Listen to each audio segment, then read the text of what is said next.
bato wana soki bakangami na banti valeur il faut ba répondre na ba acte na bango na justice soki ba trouver yo zo tricher en flagrance bakotika yo te biso tozali bato état de droit en dehors de ça soki toke musika ya eloko wana ba biso tozo lutter contre les antivaleurs il faut bato ba comprendre que union sacrée ezali IDPS te IDPS eza union sacrée te union sacrée ezali regroupement politique seni ezali ya IDPS te seni ezali institution à part et naître oyo biso nyonso tolekani kuna pona kokende na course électorale.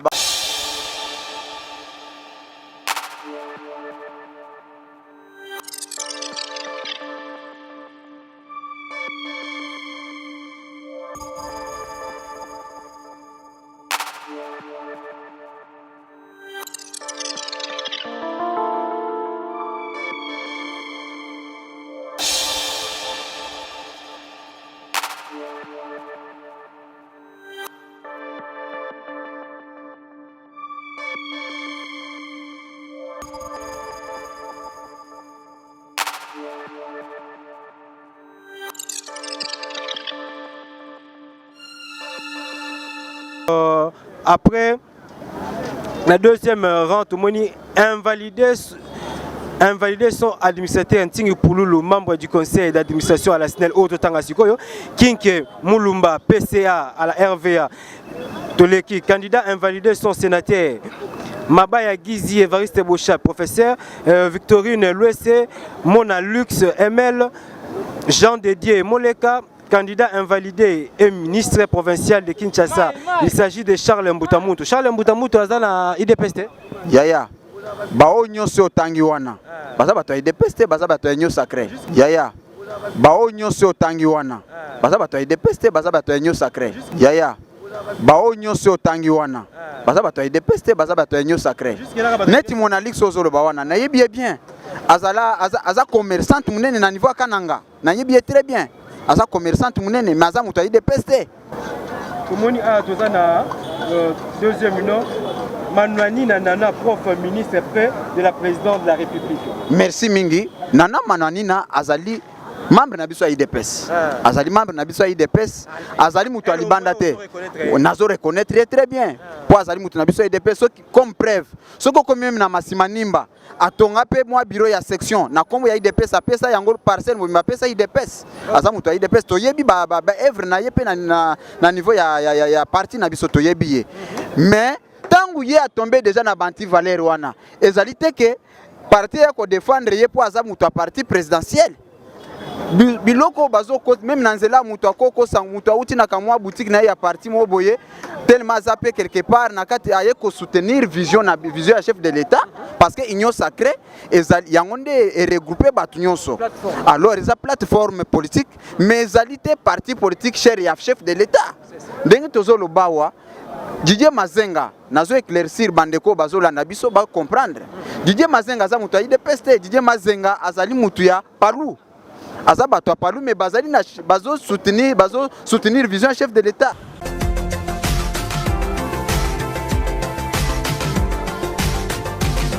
Bonjour chers internautes, surtout téléspectateurs qui nous suivent en net au moment partout à travers le monde. Un grand merci pour ce marque de confiance que vous nous accordez depuis un moment et raison pour laquelle donc on est contraint et puis censé de faire ce beau travail avec beaucoup d'excellence et surtout avec beaucoup de maturité professionnelle et c'est ce qui nous permet à ce que Tebanako colle encore davantage.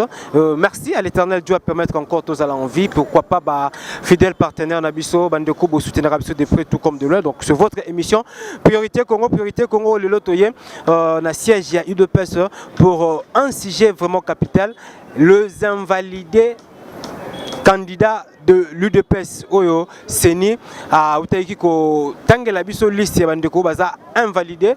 Alors on a juste pris comme sujet les invalidés de l'UDPS parce que dans les 82 invalidés, il y a quelques noms cités qui sont de l'UDPS. Est-ce réellement ces 12 noms sont de l'IDPS. Raison pour laquelle Toye en a parti. Et état d'esprit ni bazal par rapport il y a des noms aux cités invalidés. Alors sur ce, je suis avec monsieur Jean-Marie Moulamba Ouazali, président de la Ligue de jeunes qui quittent fédérale. Alors, tous ça vraiment naïe mais un peu consolé, mais un peu expliquer qui sont de l'UDPS et qui ne sont pas de l'UDPS. Comprenez? Donc c'est très important parce que tout le monde sait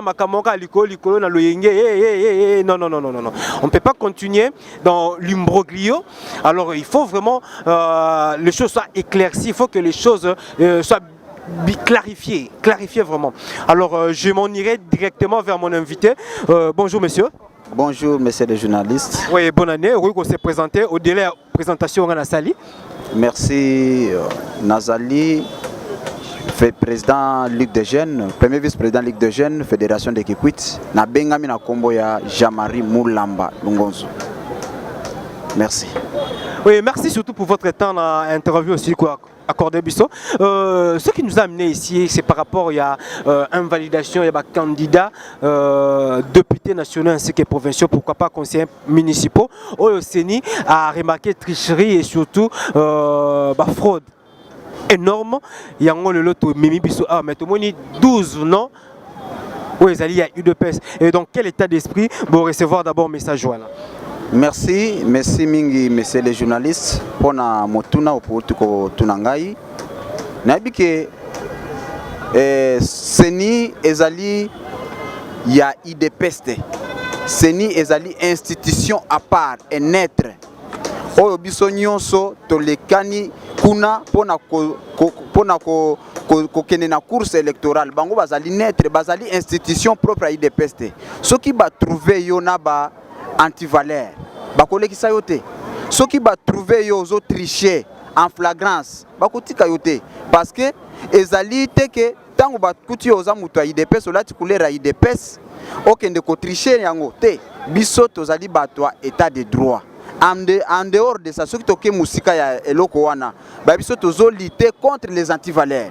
Tokoki jamais ko favoriser ba anti-valeurs na parti na biso tant que biso tozo lutter contre yango. Donc batouana soki bakangami na anti-valeurs, il faut pas répondre na acte na bango na justice. Les 12 noms cités de l'UDPS, est-ce vrai? Ces gens font partie de l'UDPS. Merci mingi messieurs les journalistes. Olobi 12 noms. Oui. Oezali cité oyo bazo faire partie ya IDPS. Mais nayebina nu bangote po tangelinga bakombo na bangote. Il faut toyeba nani po toyeba sko nini toko ko répondre. Ponga na bi bat na biso IDPS. Ok, merci. Donc nous allons faire juste une pause et puis tozonga total asko ba kombo wana ba ko balancer les biso yango et puis to tanga ba kombo na bango. Merci.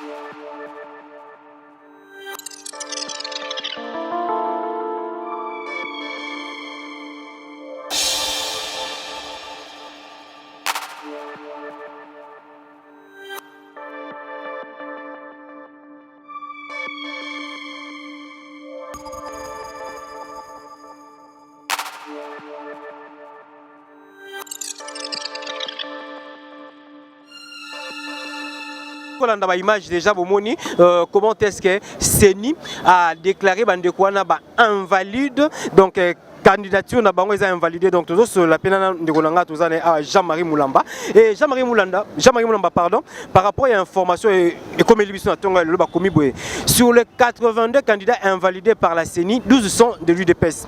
Tu sais qu'elle dit alors 3 candidats invalidés sont ministres en fonction.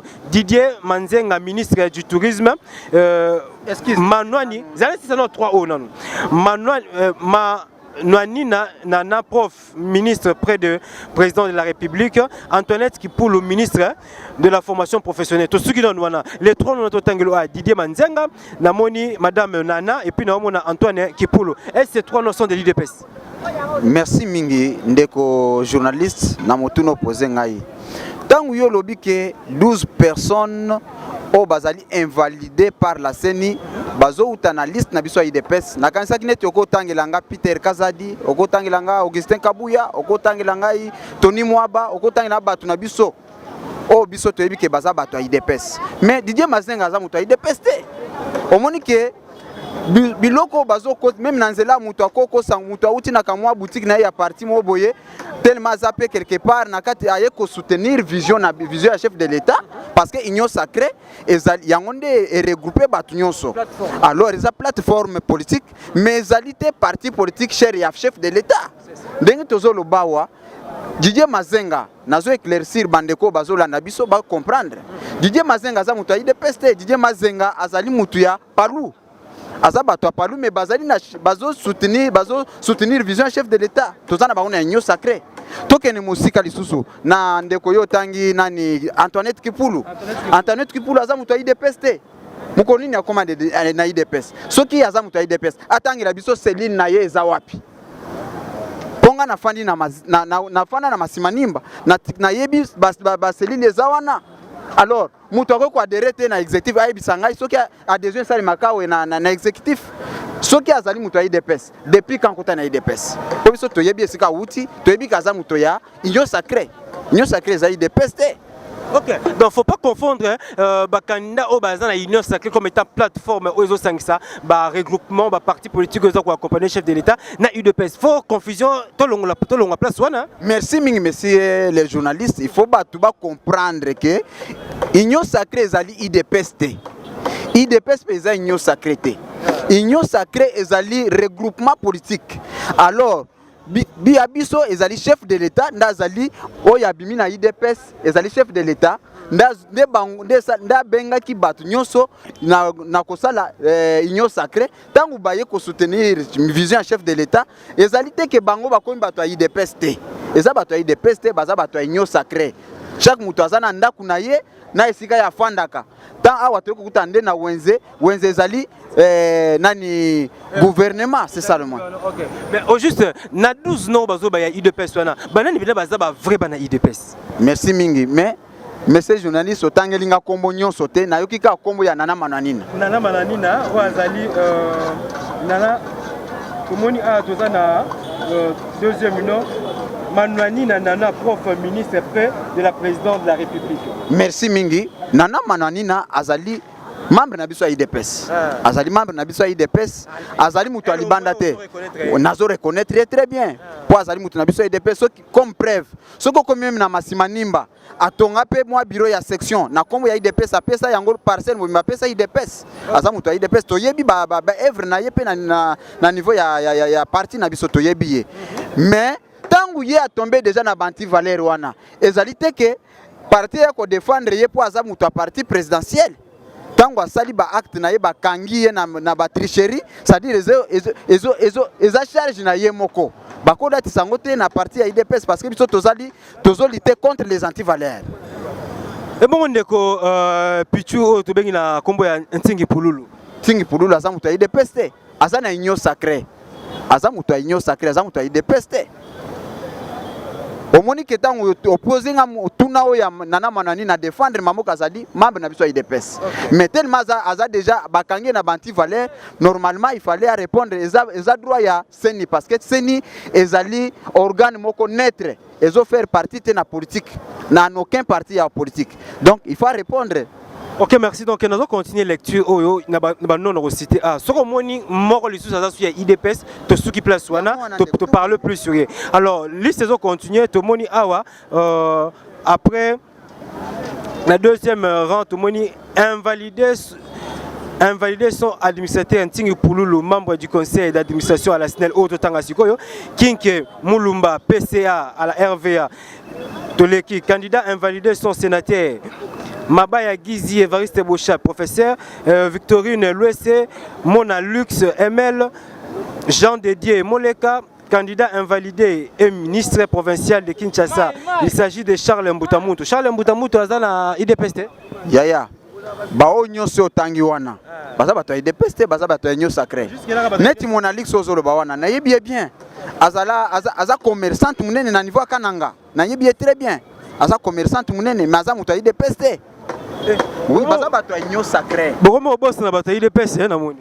Baza bato union sacrée, baza bato IDPS te. OK. La liste continue donc toujours continuer awa tosukaki na Charles Mbutamutu. Après, tu vas continuer à gouverneur Gentini Ngobila, Bobo Boloko, gouverneur ya Équateur, Pancras Bongo, gouverneur de la Chuapa, César Limbaya, gouverneur de Mongala, Tokitina Setomoni, Sam Bokolombe, professeur, candidat, invalidé et ministre honoraire. Il s'agit de Justin Kalumba, ancien ministre des Transports, et enfin Noël Batakile et député honoraire. Comment tu as dit des pestes à ça? Ndeko nangai na ebisio bien que baza bato ay des pestes. Baza bato ay sacré. Alors nenge baza wana. Bon, tokoki pe nakoko répondre pe lisusu en faveur na bango na lobake. Bako sa bato ay des pestes. Mais esika bisika ba adhésion na bango esalimaka eyebana te. Parce que biso bato ay des pestes oyebani bako tu nangai esika nga na zoela adhésion na ngai base na ngai ezali président fédéral na ngai ezali président sectionnaire na ngai ezali président cellulaire na ngai ezali esika na kota na bandela adhésion na ngai neti ngai soki otuninga neti na bandu esika na zalaki na ba condition d'étude na côté na bando sala makambo politique na évoluer mingi na Kikwit bayebi nga na fongola kutu ba cellule na Kikwit na avant na koma na bureau fédéral na fédération ya Kikwit na zaka na président cellulaire na adhéré na parti puisque na bande na kota ki esika mususu na yeko kota na province mususu il fallait que na bande la zéro ti na koti na zai combattant na fongoli cellule na Kikwit bato so bayebi course na ngai parcours na politique na niveau ya province à Kwilu bayebi nga bien nande na combien de niveau donc bango wana batanga pe ba kombo na bisika ba uta baza bato ay depeste soki bato ay depeste baza bato 100 jours alors adhésion na bango yebanité et dédé nazo ajouter sur place wana batu nyonso bautaki libanda baza na vision ya deuxième ya prédécesseur ya président honoraire plutôt o ya corruption ba mesana ke bango bako passer na nomination yango wana nazo féliciter mingi mokonzi na biso tozana ye gardien du temple o ezali Augustin Kabuya gardien du temple na biso o ezali na mayele ya koleka na Salomon parce que yazo gérer au quotidien parti na biso et puis azo landela bakamnyo so ndenge zo voler na kati ya parti na biso. Si je comprends bien, il y a des moutons noirs au sein de l'UDPS. Ndeko na ngai bazali ebele mais na grâce na ye lobi to salaki matinée lobi vendredi to salaki matinée alobelaki makambo wana ndenge za wana bato baye bateke tango ye ko bomba na sima UDPS ou bien union sacré bako favoriser yo non okozala na ba laisser passer tina niveau ya seni osali buzo mano ya tricherie oyebike bako couvrir nga parce que nazali union sacré non tango yo sali biloko wana yebake parti na biso ezali parti ya ezo lutter contre les anti-valeurs tant bakuti on anti-valeurs il fallait bakanga yo koyeba te ke ba okende ko sala recours parce que okende olele la CG parce que ye CG ndazali plus proche à chef de l'état non nul n'est au-dessus de la loi. Il faut battre les babiloko wana monsieur le journaliste. Okay. Donc merci de qu'on a ba clarification na yo éclairé biso donc tous qui crient que moi je suis de l'UDPS, moi j'aime Fachi, moi j'aime ceci, moi j'aime ceci. Il faut faire très attention, tous ne sont pas de l'UDPS parce que bah expliquer biso clair que il y a une différence entre l'union sacrée et puis l'UDPS. Cause il y a union sacrée, ça ne veut pas dire que tu es membre de l'UDPS. Il faut confusion à tout l'ongolayango. Alors sur les 12 noms cités au bazar invalidés comme étant candidat, alors il y a que 2 noms cités comme étant candidats reconnus, il y a UDPS. Alors le reste est là, ils ne sont pas de l'UDPS. Alors Ndeko, par rapport, il y a Makamuni Ozokende parce que la liste continue. Lelo lisusu Ndeko na biso na kombo ya Charles Mutamuntu oyo wapi azako contester maloba ya Seni azako contester ba déclaration ya Seni. Alors bien que yé il fallait que amona Augustin Kabuya to Peter Kazadi alobi que yé azad d'accord te azapé contre publication ya Seni wana. Alors commentaire nous ko sala par rapport ya ba propos na ye. Merci mingi ndeko na motu no posé na ebi biso même ezana d'âge mo baloba tel père tel fils biso tozo landa idéologie ya père na biso tozana ye Augustin Kabuya tozo ke makamale malé biso te répondaka na brutalité te na ina lo babo yendeko batu wana bazolo bakeba kendo tala VPM bakotala Augustin Kabuya le CG Augustin Kabuya le roi Salomon yenenga zawana azali senité yebe kutu balinga batanga komoni na buzo baba lubi bakanga ki yena machine a voter pa na ye azo voter bakangaki na machine à voter pa na ye. Miyibi na nyoka na teya nanye. Teya miyibi tika nyoka. Teya Kombo eza ya koko na bilote. Teya miyibi tika nyoka. Teya bande de voleurs.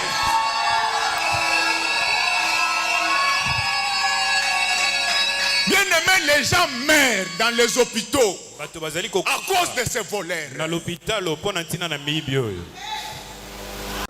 Alobi, ceux qui bakanga kinga bien sûr, bala kisaka si ba preuve, na ba témoin babima. Nyonso on ezali biloko batumo baza instrumentalisé par les opposants. Auto ebi bien bazali na positionnement te na kati ya politique. Exacté. Yango na bazo kotisa biloko wana. Yetango azolo bake akendo tala Augustin Kabuyi. Augustin Kabuyi azana décision mon côté ya ko oyo ya koki kozwa liboso ya président ya CENI parce que azali organisateur ya CENI. Azali chef aza président ya CENI organisateur même ya élection ezali yete. Ya za ne fils que représentant ya numéro 1 na biso tozana ya niveau ya parti politique. VPM YP azali sous ordre parce que bazolo ba nul n'est au-dessus de la loi. C'est ça.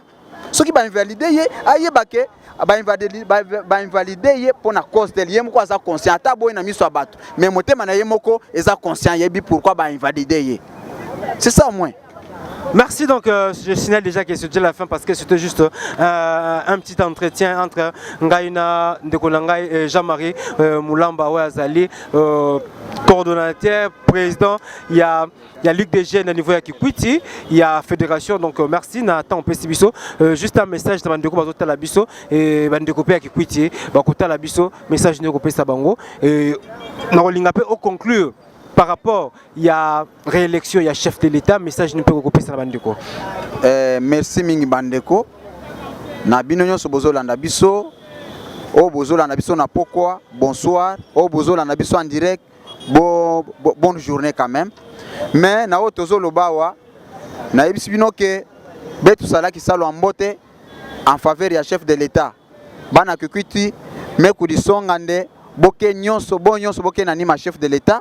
Un peu bozola yandi mingi betu nyonso betu ke sûr na mandat ya chef de l'État ya betu meka tuku sa chef de l'État pour na turo ya kosala musala ndenge sengeli parce que awa barrière moko kozala te awa barrière moko te kozala o ezala kineti o yeme ya lobby o ezaboy ezali susu te yemo biso to komisiko na yemo chef de l'État yende azali le décideur na makambo nyonso yango na lobby ke tozala même morale total na mokonzi ya mboka to soutenir ye na ba prière na ba basambelaka o bazo sala musala basala musala na ndenge longobani pour que bako na banti valeur te cette fois-ci tozali vraiment bon même moral na chef de l'État na biso. Merci. Merci donc à monsieur Jean-Marie Moulamba. Donc c'est déjà la fin, Donc c'est votre émission Priorité Congo. Tolinga mboko makasi bandeko parce que tozaka na yango tozaka vraiment na yango. Merci na assistance à José de Castro tozaka toujours et sans oublier mon petit de cœur Rabi tozaka toujours na Jino Kapa na réalisation. Na pesi bandeko nyoso tout balanda Rabiso mbote et surtout au géant monsieur de Paris. Tony Balotelli, papa na Kaiden, n'a pas su vraiment beauté, n'a pas su beauté la maître Fabrice Leboko, ceinture noire certifié par la Fédération internationale de judo Mbote Nayo, Carlos et José Bambote Nabino. Alors, Ndeko Moulamba, juste pour le contact, prochainement, Ndeko Rose en a besoin, on sait pour ma précision concernant IDPS. Merci Mingi Ndeko, et ça n'est pas possible à couper ça. Mais, Mouto Yakobenga Benga a intention bien, pour les alliés makamoko politique. Biso tozo répondre na ba besoin ezali concerné surtout politique parti politique na biso ngana ken libanda ya parti politique te puisque je ne suis pas autorisé na osali lande o etali parti na biso. OK, numéro nanga ezali 082 58 57 430 082 58 57 430 et ça numéro WhatsApp. Ok, donc c'est ici que nous mettons un point de terme à notre entretien avec monsieur Jean-Marie Moulamba. Merci.